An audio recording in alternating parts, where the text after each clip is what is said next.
Hello, welcome to another special episode of the Munch and Spill Podcast.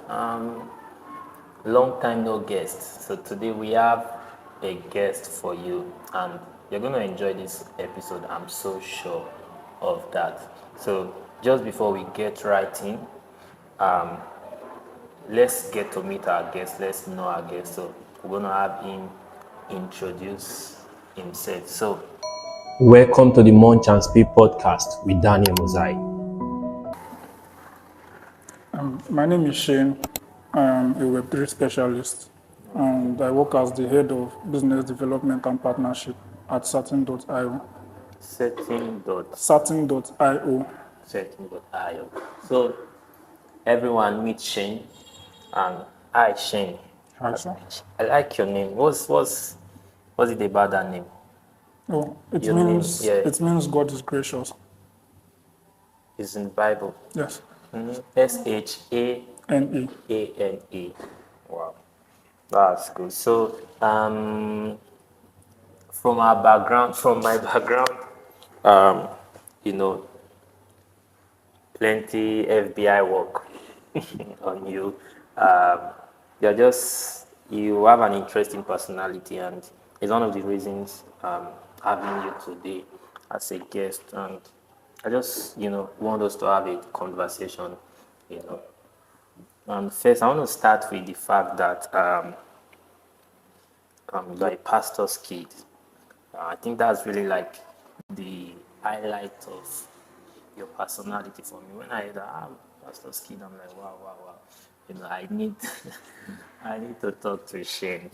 So, what's one word you use to describe your experience growing up as a pastor's child, and why?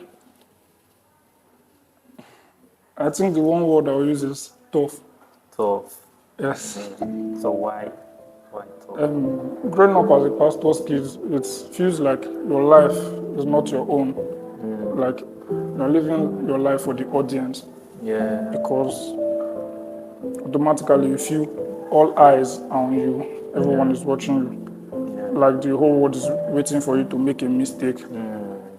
So you are basically under the microscope. Yeah. You don't have that freedom of making a mistake, No, trying error, no, you like don't. every other person. You don't. So any little mistake now is like, oh, your whole image will be tarnished, and not just you, that of your parents. So being a pastor's kid has been and is still tough. Up until now. Yes, Wow. still tough. Wow. Do you think that there are some big misconceptions that people have about pastor's kid? What's like one big misconception that pastor's kid are like this or like that? Everyone thinks, not everyone, but most people think a pastor's kid should be perfect. Like they forget we are not the pastors. Yeah. We just happen to be the children, which we did not ask for. So they expect you to live exactly like your father or your mother, who is a pastor. So if you are found doing something, they feel, oh, your dad will not do this. You're under the microscope. Everybody starts talking. So everybody feel a pastor's kid should be perfect, like live a perfect life, like close to that of Jesus. Yeah. So, Are there some typical examples you might have that you want to share? yes, of course. Okay. So, for example, now you don't have the luxury to get angry. So everyone feels anything they do to you, just take it, or you respond with, that analogy where Jesus said, They slap you. So everyone feels, as a pastor kid, they can step on your toes. Oh, you're supposed to be very quiet, reserved. Anything they do to you, just take it in good faith. Yeah. So growing up, I never had the luxury of being angry. And even if I get angry at maybe a member, Yeah. there's no way I'm getting my parents' support. Because, of course, don't you know you're a pastor's child? Yeah. People are looking at you. and why you get angry. So it's really tough for that aspect. Also, your dressing. I think now we have a bit of freedom. But growing up then, everyone expected you to suit up. Oh, wow. My parents, I wear suits every Sunday.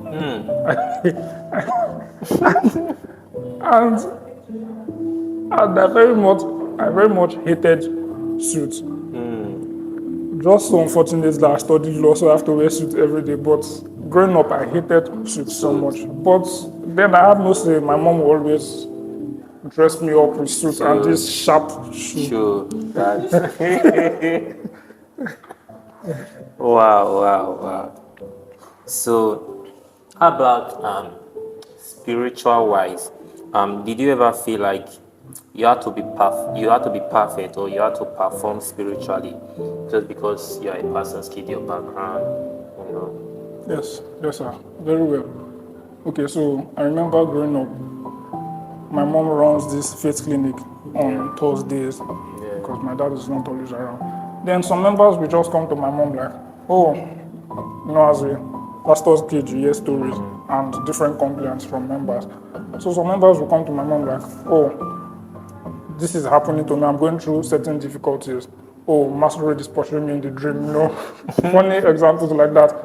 And then I expect my mom to just, pray for them. That is your job. I'll just be on my own enjoying in the sitting room. Since, of course, you're a pastor's kid, you live in the parsonage. Then my mom will send somebody, go and call Gosun for me. Now, I was just in primary school. Then my mom was saying, I want you to pray for this woman. Lay your hands. Wow. Pray for this woman. And God hears the prayers of little children. And so some of the time, the problems, they do not make sense to me. Yeah, you don't. What? Actually, one vivid example was a woman that was barren. So she came to my mom, and my mom was like, oh, go soon. I came and she was like, lay your hands on this woman's stomach, pray for her for God to give her a child. I was like, God should give her a child. I don't understand. So I did. Yeah. And times like that, they will always call me, pray for this person. Now, it was easier when I was little. Yeah. But when I started growing up, being aware of my environment, it was not so easy again because now I understand things. And just calling me to pray for a random person, it's plus the expectations from people. They expect you to pray, speak in tongues like your dad. So they expect a level of spiritual growth from you. Yeah. Okay. How about in form of morality, where there, I know that you've shared a bit that dressing, you have to dress for a pastor's kid, you don't have to be angry. Were there limitations to maybe things you felt like you would have done, but now you didn't do as a pastor's kid? Maybe other kids are going out, maybe people are going for a party now, they are just a bit loosed and all of that, but you didn't have that. You could not even attempt to do things like that. My life right now, I find it hard going out. Yeah. I'm always in my room. Even now, I have the freedom. That was because when I was growing up, there was no freedom of going out, After my school was in the same street with the church. So you go to school and come back. You dare not move with friends. In fact, nobody dares to visit you. Talk more of going to a party. I think I attended a party once, just once in my whole life growing up. And that was a church member's party. And the member had to come home and plead. So then my mom warned us, when you go to that party, anything they give you, bring it back home. In fact, if you collect it, it is a problem. Yeah. So I remember they gave us these sweets and everything. And one of my sister, she could not wait. She could not wait. So she just took the stick sweet and licked it. Then we came back home. They beat the hell out of us, first of all, for taking the birthday present. Then they beat my sister more for licking that sticks with you. I did not have the luxury of moving out with friends. Yeah. Even friends in the church, my mom would come here and say, that boy, don't want to see you with that black boy. So yes, there were limits to what we could do. That means even if there were these boundaries, you couldn't even, growing up as a teenager, maybe relationship-wise would just be out of the way. No. The day my dad found out I was on Facebook, that was almost the end of my life. They found out I was on Facebook, like, you small boy, who put you on Facebook? So it was harder as a teenager because I saw other people doing things, but I never had the luxury. So even how about like being a taking the role of your father, maybe in children church, were there big expectations, like, okay, you are almost like your father, you are going to preach too, maybe just take up the Sunday school class, or if there are opportunities in the big church, his pastor's child, they are calling first to come and do something. Yes, but it only happened very much while I was growing up. Then when I just got admission to school, I was always escaping. So when I was growing up, then you must learn memory verse in children's church. You must learn memory verse. I remember the day I could not learn that verse because it was King James version, and Thus saith the Lord. And thank you very much. So I could not learn it. And my mom was like, don't know your pastor's child. People are looking at you. That day they brought cane in front of my friends. They beat the hair out of me. And during Children's Day, I have to preach. During Children's Day, I have to preach. So growing up, I switched from being the preacher to being the leader of service, like the MC, even though my dad was never in love with it. And he was never in support of MC. It was always, and you must present. It must be Bible recitation, no special number. There's no no room for special number. So yeah. So as a pastor's kid, how will you judge your parents' availability to you people? Were they there, or they were more for the church, or did you think they played their role well as parents? Did you feel like you were in, that presence of available parents, father, mother, and even responsibility wise in terms of provision? Are you people going to like fast and carry all the food in the house and give to church members? That those kind of, was there experiences like that? Yes. To the best of my knowledge, I would say my parents tried their best because they pastor Assemblies of God.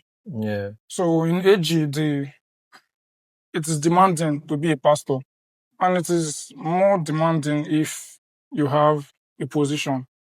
So growing up, my parents were available. And in terms of provision, even when my mom was the Santa Claus of the house, and she was always giving out. At one point, when we were old enough to talk to my mom, I would be like, when you finally give out all the food stuff, they will even give children out too. I think there was a time my mom had to give out one of the last food stuff in the house. And I'm like, so what do you want me to eat? So for that giving part, it still happens to now. Even when my mom said, there was a time my mom was like, okay, anybody that comes to the house, I'll not cook again. Blah, blah, blah. My dad was like, leave her. So for that part, then growing up, this ministry, they have different positions. So the higher my dad's position, the less availability. So it got so bad 2017. Then it became a presbyter. That's like a big, You are never seeing him in the house. Then they have an office. He's always going to the office. He's always traveling. So my mom was just the person there for covering. So up from then to now, my dad is not that available. Yeah. Okay. One last question around being a pastor's kid. What will you describe the moment, or share, just share with us an experience where you think that, okay, being a pastor's child was a blessing to you and it was a burden. Maybe one experience as a blessing and as a burden that you just feel like, thank God I'm a pastor's kid. And, God, why am I a pastor's child? Okay, I will start from the blessing part. So, one of the benefits is growing up in the church. So, my friends, all my life, up to now, I found them in the church. So, the way my parents raised me, coupled with the fact that my friends were in church, I think they did a good job. Because when I get ambition and sometimes I see how some people act, I'm like, oh, thank God. I just look back and say, all these things that happened with me, all this, don't follow that blackboard. It was for the best. I get something about that. Don't follow that. So, I never understood then, but growing up, I see it was for the best because I see, okay, I had a friend then in uni then. I never knew this person was a cultist. So it was my tutor then. It was my tutor when I was in uni then, but I made friends with him. I never knew this person was a cultist. So I was always around him, Then he would tell us, oh, sell this ticket for my parties. I know university, the freedom, my daddy is no more locking me inside. So I always help with it. Then something happened, one incident that shook me. November, it was, October to November, October 31st, I was in Uniben. So he was at a party. But somehow I could not go to see him because I heard, in the club, they don't allow shots. So I was like, I'm not going to see this my guy now we are there in Uniben. So the next day I traveled back to Ekpoma. And I saw a video circulating. They shot someone in the head and blood was all over the place. So one of my friends, my roommates, who were friends with this guy, chatted me that, oh, so and so person is dead. I'm like, I don't understand. Naim I they see for that video. I was like, oh yes, he's the one that they shot him. He was a cultist, his cultist friends shot him. And I was very sure that if I was in Uniben, there is no way I will not follow that guy for that party. Even when my mom was constantly telling me, remember the son of who you are, and all those stuff. And then she was always praying. I felt it was just the hand of God that brought me back to Ekpoma because I was not supposed to leave the next day. I just left, and all of a sudden, I was shocked. I was traumatized for a while. Wow. So, for the good parts, I think being a pastor's kid, there's this kind of, even if your parents' prayer only does so much for you, I feel there's this special privilege. So that's for the blessing part. Now, for the burden, I think it still depends on our level of exposure. Growing up then, there were things that will bring money that we were not allowed to do because we felt, this thing is secular, it's for the world. So then, if you hear crypto, all this Bitcoin, it's strange. Like, no. Anything digital. Anything digital is you don't do it. So I had friends that hopped on these opportunities early, but I did not. Because somehow I was not. It was then when it was not rampant like this. They thought it was this Yahoo scam, and it's all this Yahoo. You don't follow them. So it was a limitation. It was a limitation. That was part of the burdens. I missed some opportunities because I was not moving with certain percent. Okay, that's wow. Loving this already. So I want to switch now. Let's take a pause on being a PK. you didn't mention it when you were introducing yourself. Okay.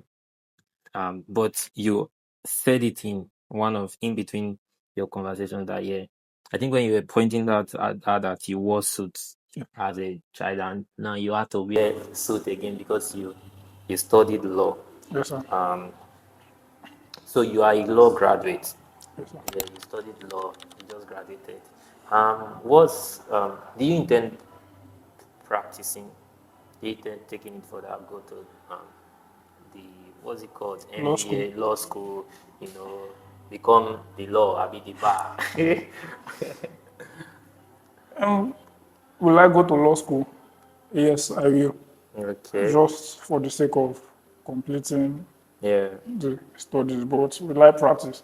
No, Okay. I will not.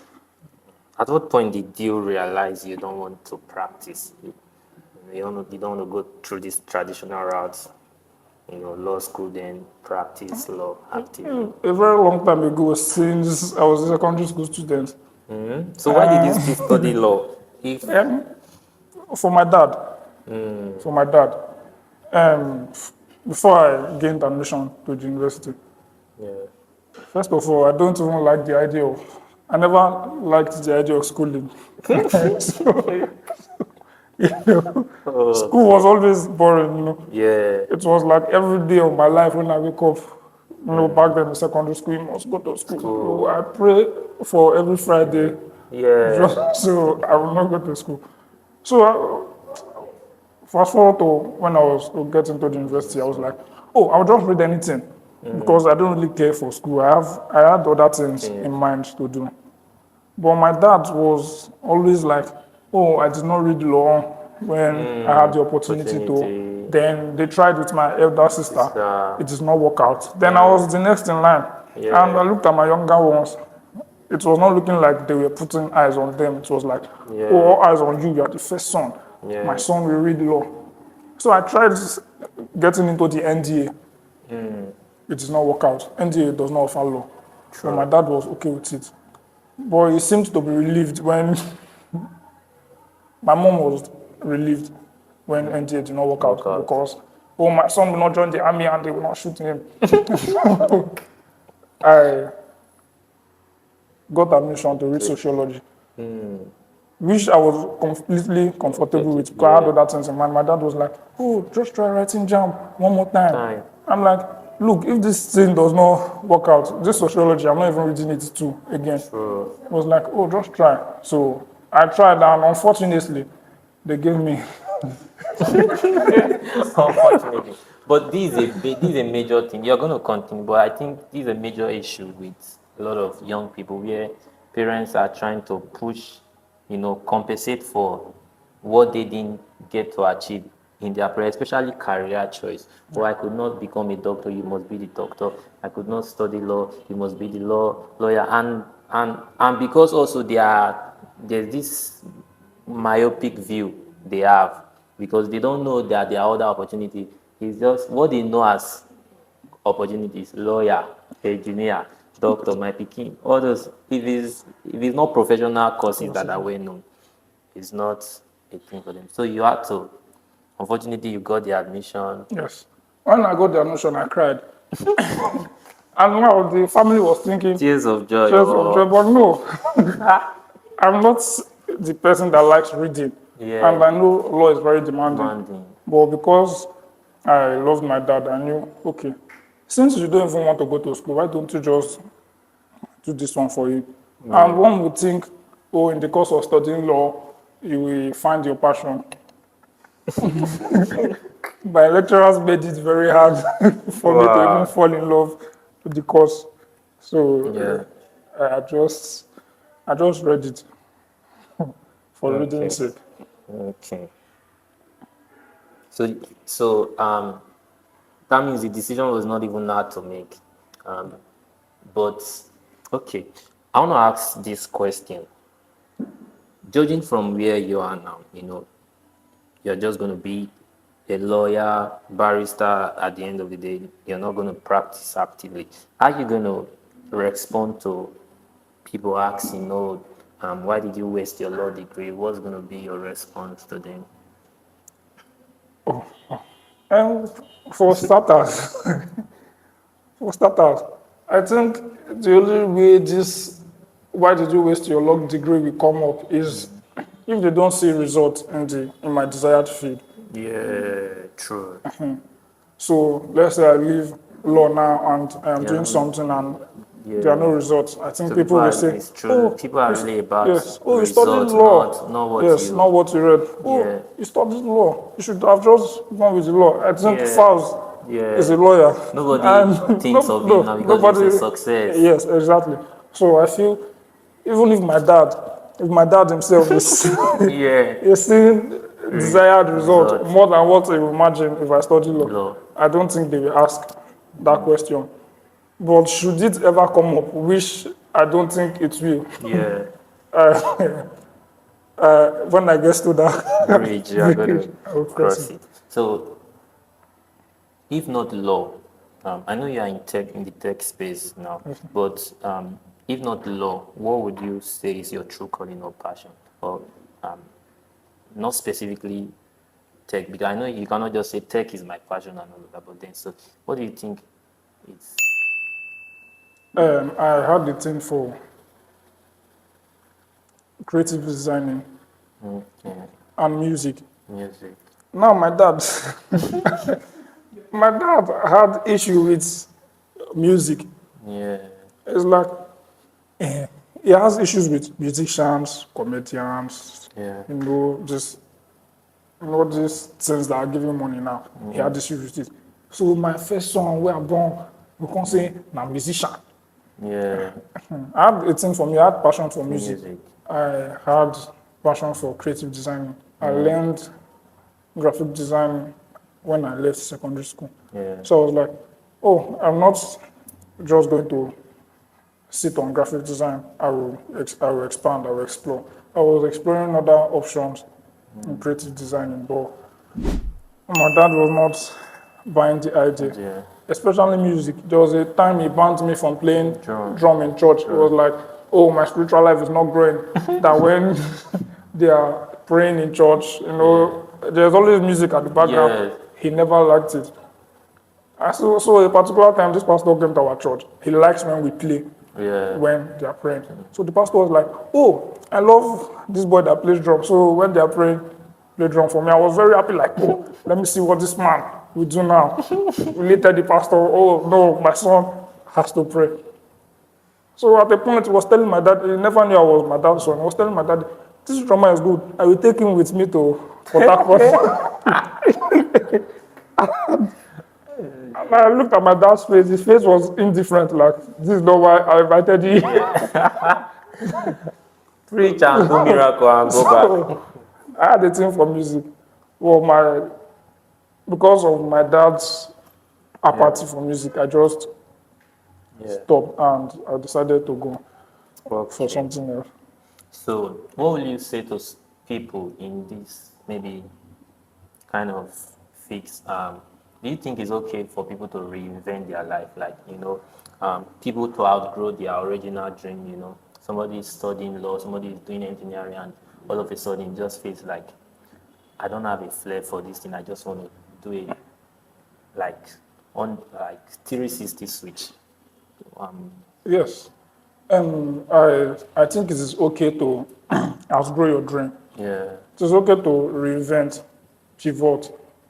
For me now, I started with music. Oh, I'm going to play drum to the highest levels. Yeah. Later I was like, oh, okay, no, I'm going for creative designing. Yeah. At the point, I just said, oh, if everything does not work out, I will just focus on this law. But within me, I knew I was going to do everything that would make me not fall back to law. At some point, I said, oh, I'm an entrepreneur now. Let me go into business. I think I did up to 6 different things before I landed in tech now. Yeah. So it is okay because you still have the time. I feel I'm in my 20s, so I have the time to reinvent. It's okay to restart. We can just make mistakes and nobody's really checking and all of that. There's time. That's cool. So let's talk about being a tech bro. Yeah, there's just something about tech guys.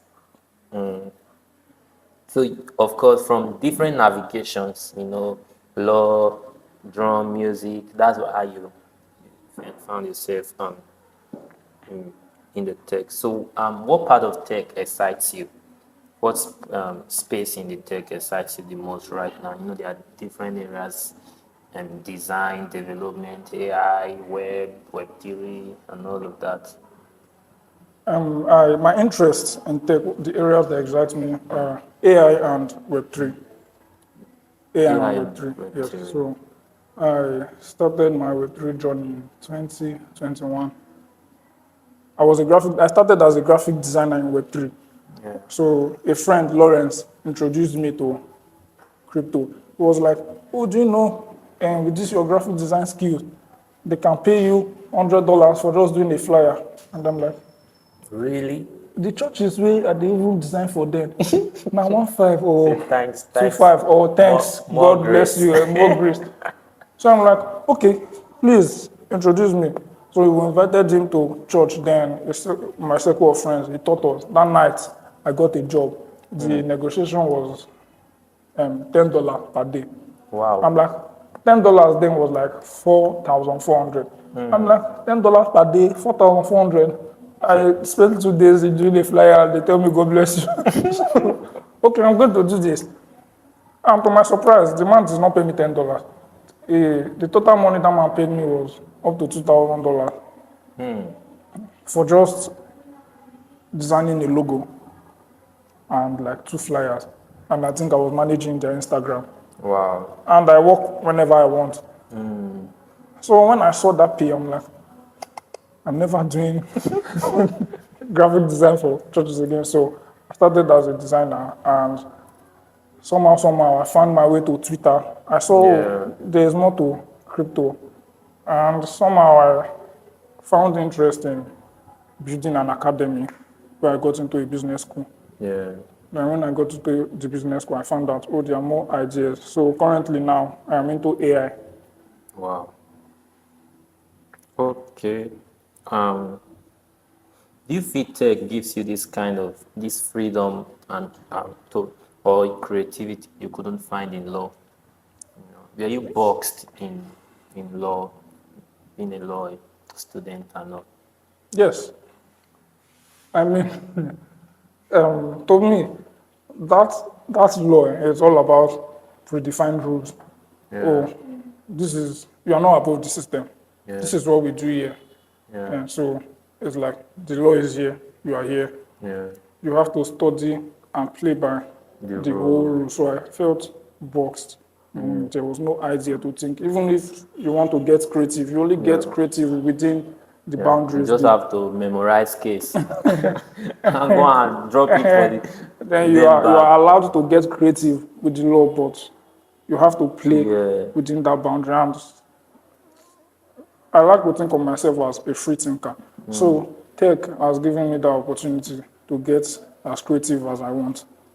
Okay. So I want to ask you, you're just going to answer these 2 questions directly. Okay.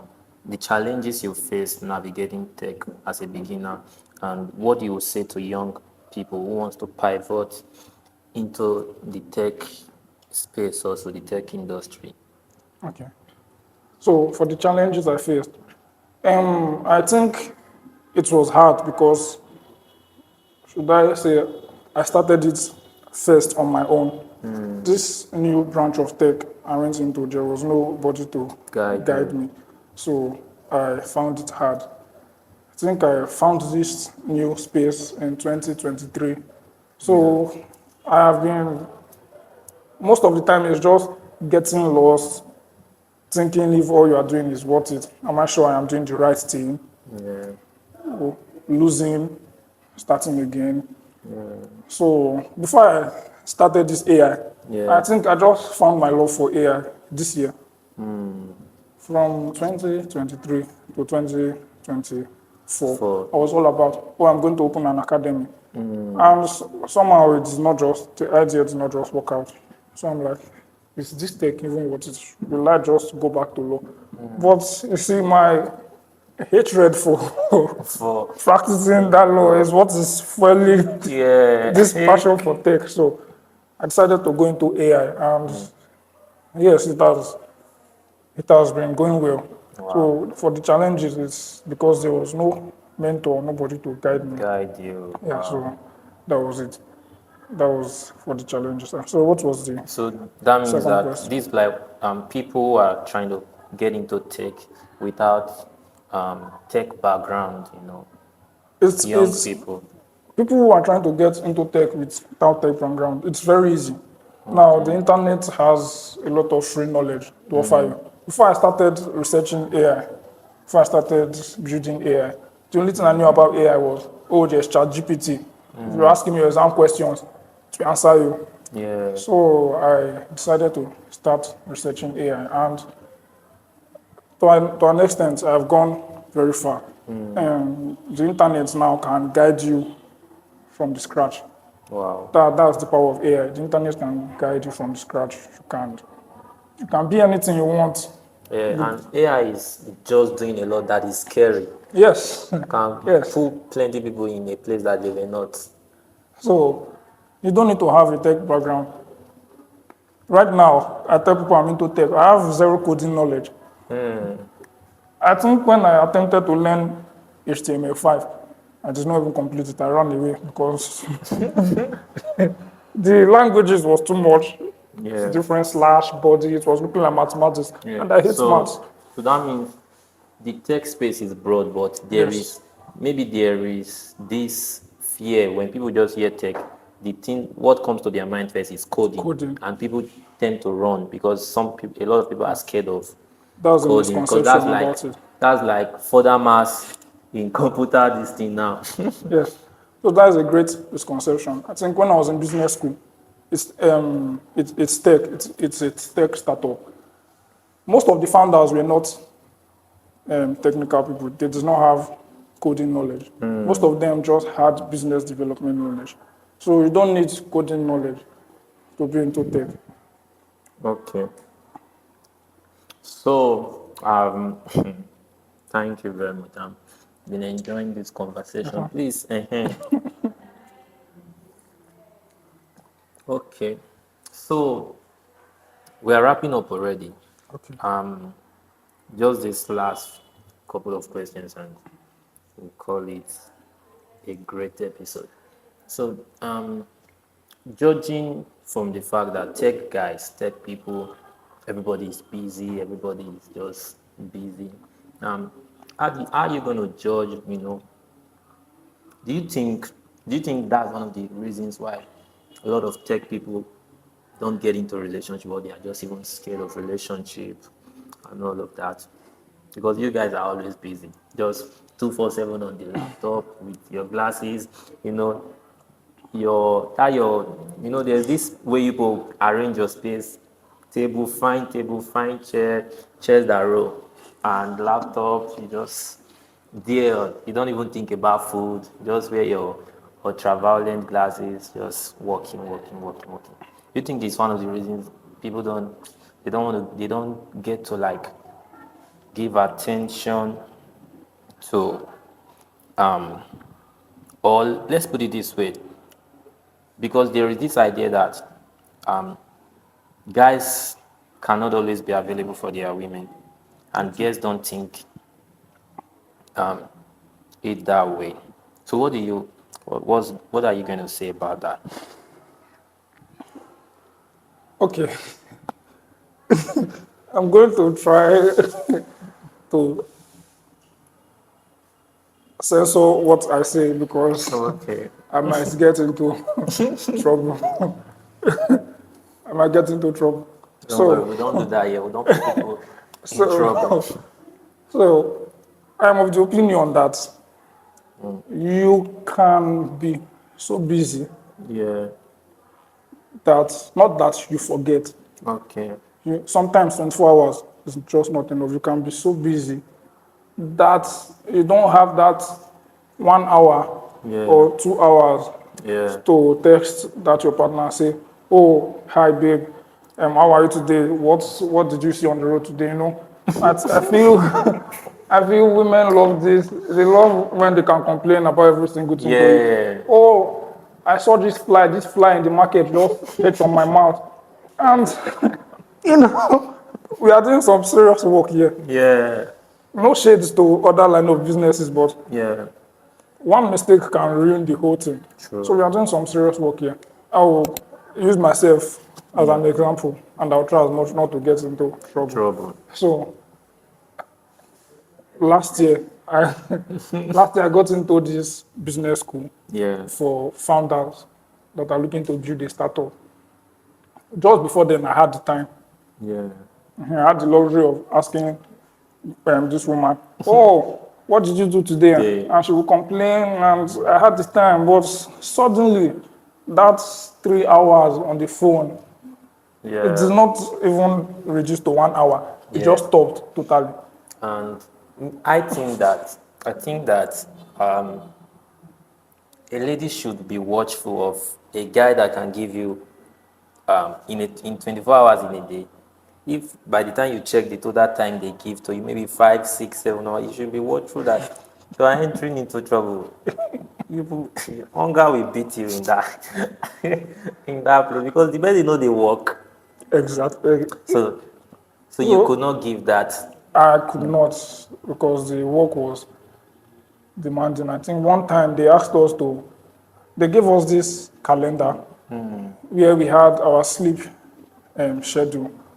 So before and after we came to the tech school. Before I was having like 7 hours of sleep. And when I got into business school, I barely had to sleep. When I finished my calendar, I found out, oh, this morning you're having 2 hours or 3 hours of sleep because we had to work at least 50 hours a week. Wow.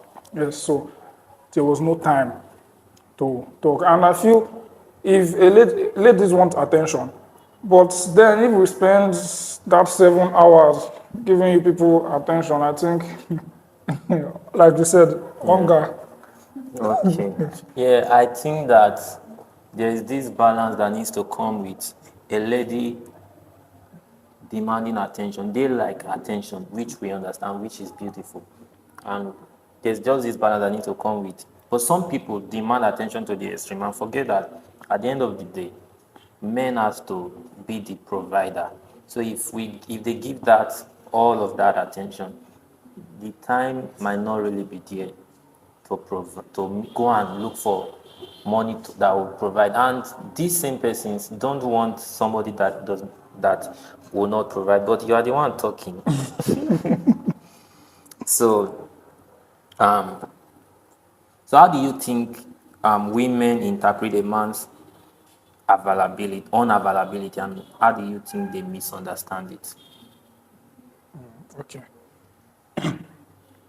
How do I feel they misunderstand? How do you think they interpret a man's unavailability?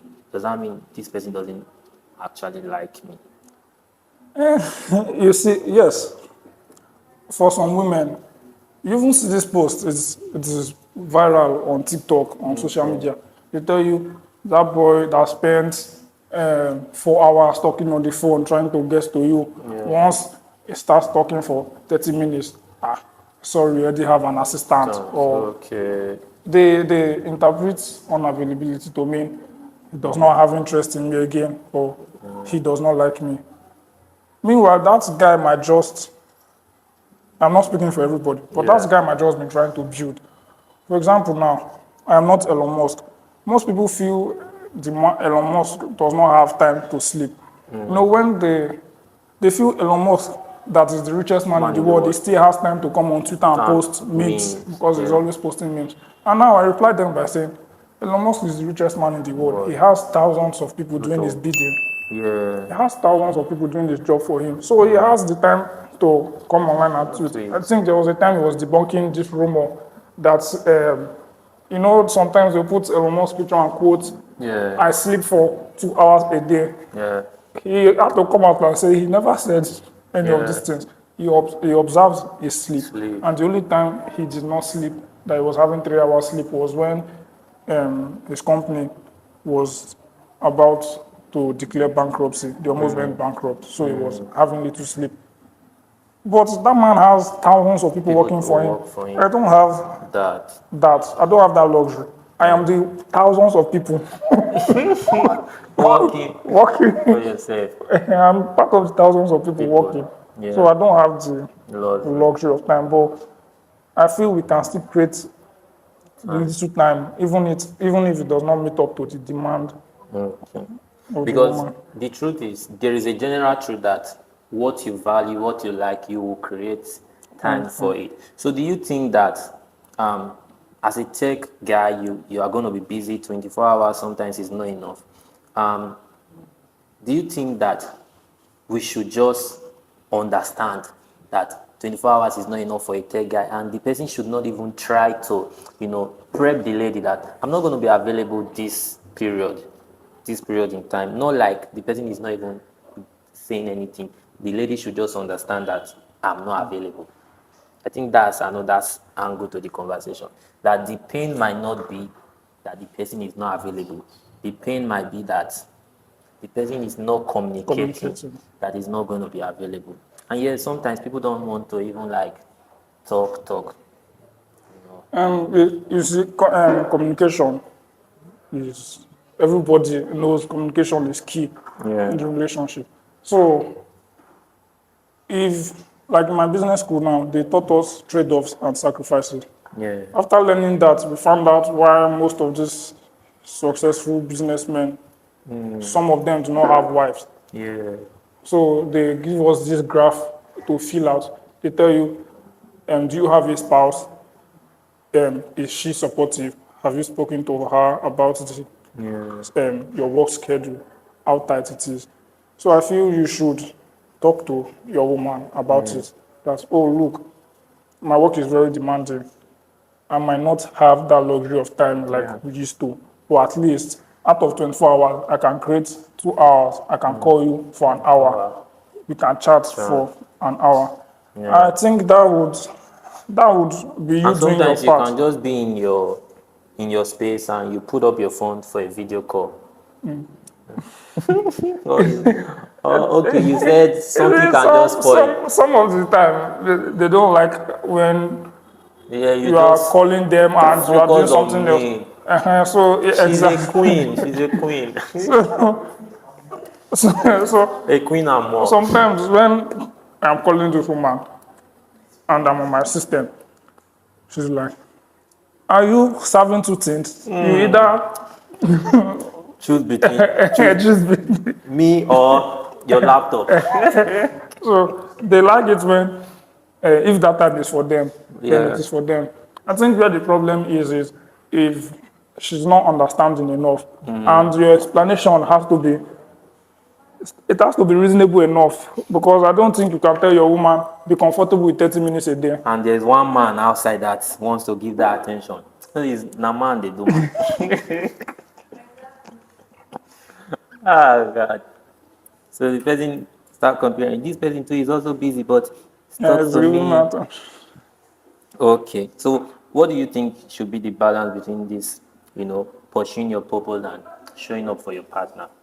Do you think that maybe at some point, just some people should just leave relationship and just stay, and well, there's a way we can balance, pursuing purpose, pursuing career, and showing up for partners.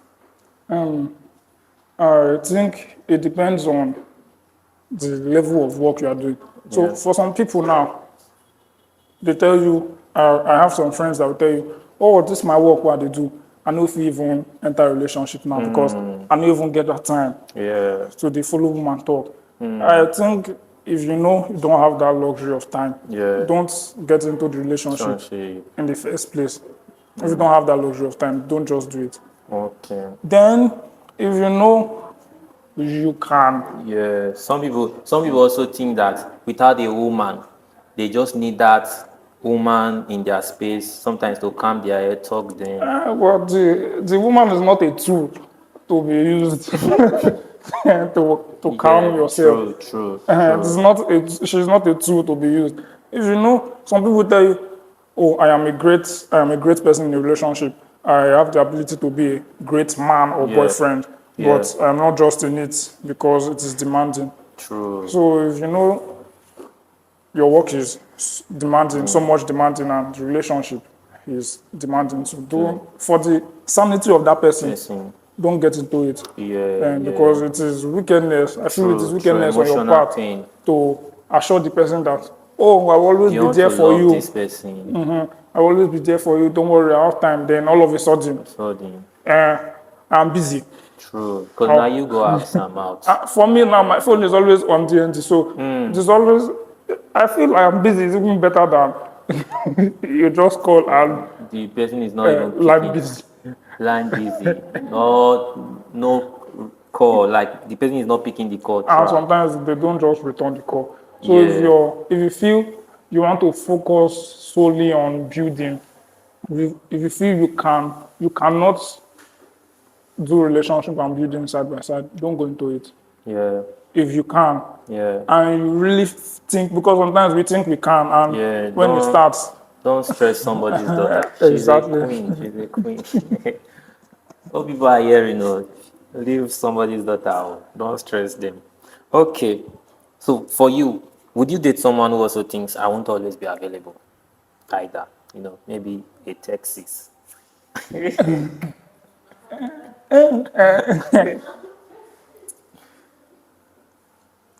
Dating. Dating, as we all know, will be different from marriage. For dating now, of course, it fits right into my schedule because I am busy too. So, two of us are busy. Okay. So, sometimes. And the relationship can be beautiful because people have interest. Even though maybe people don't even have the same interest. Busy. So you will find the time for video call. Say, okay, by 12 a.m. in the midnight, witches and wizards want to talk. So, but then in marriage, things have to change. Somebody has to compromise, Abi. Saying that if I say somebody has to compromise in this modern world now, people will assume you're talking about the woman.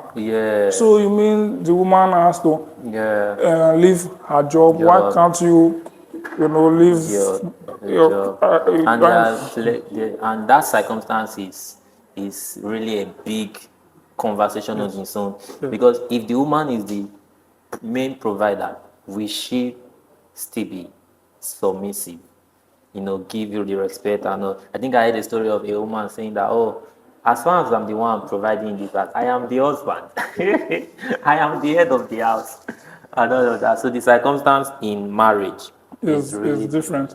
Because for marriage, when you marry, your whole life changes. There are things you can do when you are single. And now you're married, you can no longer do it. Especially when maybe you now have children. One person's life is paused. True. One person's life is paused. Because whether we all like it or not, it is always harder on the part of the woman. True. The society requires the woman to look after the children and the man go outside and look for money. But modern days now, things are changing. It's more like a partnership. So I don't think only the woman should be the person whose life will be paused. I think two of you can just come together and find a level ground. So if you go at tech husband and wife, people find your balance and start giving birth to tech kids. All right. Thank you very much. This conversation has been beautiful. One big lesson that, as a pastor's kid, that you still hold, every day of your life, you just still remember, and you maybe like an advice, one big thing from the house, you just use.